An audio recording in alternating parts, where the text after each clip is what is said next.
Those bar and restaurant gigs will be the reason you never make it as an indie artist. They start out as a necessary evil, but ultimately it can be a trap. Hey, my name's Brian. I'm the founder of Struggleville. I'm also an indie artist myself with thousands of gigs under my belt and almost 20 years of trial and error. When you're facing things like stage fright and learning how to set up your PA system and how the equipment works and all of that, these gigs are indispensable. They're priceless, and I say get as many of them as you can all the time, but realize this is a means to an end. This is not your music career materializing. This is just a phase that gets a little money in your pocket and gets the practice under your belt. The Beatles had Hamburg, where they played 8 hours a day at a strip club and they honed their skills. This is your Hamburg. They are not the road to the original artist branded essence that you are going for if you are your own songwriter and you are hoping to live off of those songs. It is simply a first level of it where you're going to learn a lot, but to get to the next level, you have to change things, and I think that means not staying at bar and restaurant gigs. If people know that you play for free all around your hometown all of the time,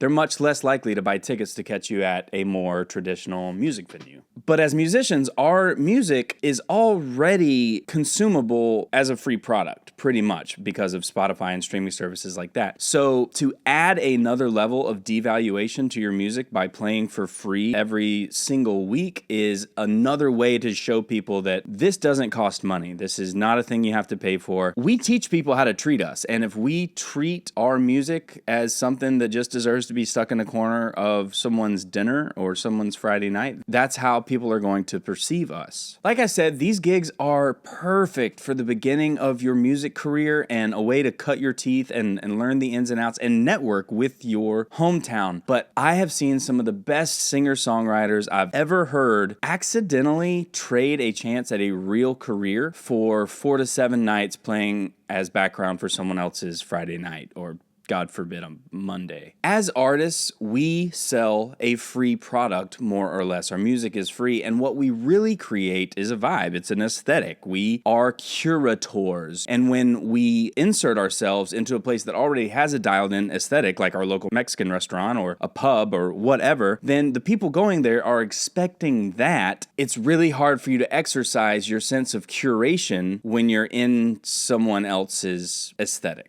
A traditional music venue, it has the stage, you're framed up as the musician, you are the point of the night. If people know that you play for free all around your hometown all of the time, they're much less likely to buy tickets to catch you at a classic music venue where music is the point. And that makes sense, right? Like, we would all not spend money on something that we knew was regularly free somewhere else. Musicians that are pulling this career off, they have a community, they have a vibe, they have an aesthetic, and they don't play for free at the local pub 4 nights a week. Like I said, these bar and restaurant gigs, they are perfect for the beginning of your career, and they're also great to make a little money, but just don't stay there. Do not shoot for 5 nights a week at the pub if your goal is to share your original music with as many people as possible and make as much money as possible from that original music and like make that your life. You are accoutrement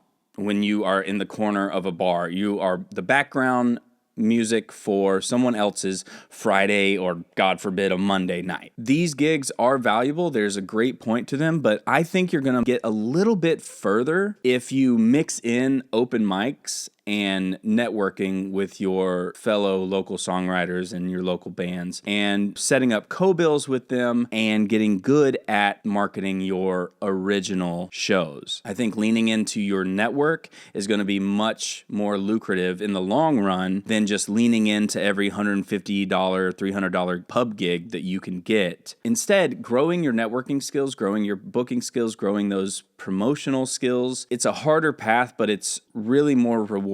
There's a much higher ceiling. At any point, if you can bring an audience, you should be selling tickets. If you have an audience, do not train them to expect you to be free at your local pub. Play as many of those bar gigs as you need to get by, but if you have dreams of touring nationally, regionally, globally, do not stay the bar gig musician it is a trap. There are a lot of different ways to do a music career, and in my experience, there's more wrong ways than there are right ways, and it can be hard with all of the information that we have available to us to figure out which is the right way, which is the wrong way. And that's why I created Struggleville. I have been in advertising for 6 years, and before that, I was waiting tables, doing construction, and every other kind of odd job on the side as I built up my music career. And I did not get nearly as far as I should have with that time because I didn't know what to do. I didn't know where to look. I didn't know the steps to take. But funny enough, going to a new career ended up teaching me the fundamentals of business that I needed to make the music career work anyways. It was a really roundabout, long journey for me. And now I'm here to make your journey to your dreams much shorter by giving you all of that information. So if you need help finding out what the best next steps are for you to grow your music as a business and as an income stream, as a viable way of life, then reach out to me. You can book a free call at welcometostruggleville.com, and you can also find free resources like our Struggle Smarter checklist, which is a list of 13 things that you need to make an online business for your music. There is also music myths and the facts that'll set you free to help you reframe some of those beliefs.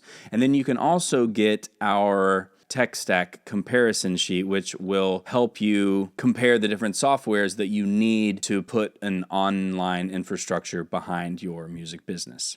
So come on over to Struggleville and learn how to struggle smarter and reach those dreams faster, and do it with a community of accountability and support the whole time.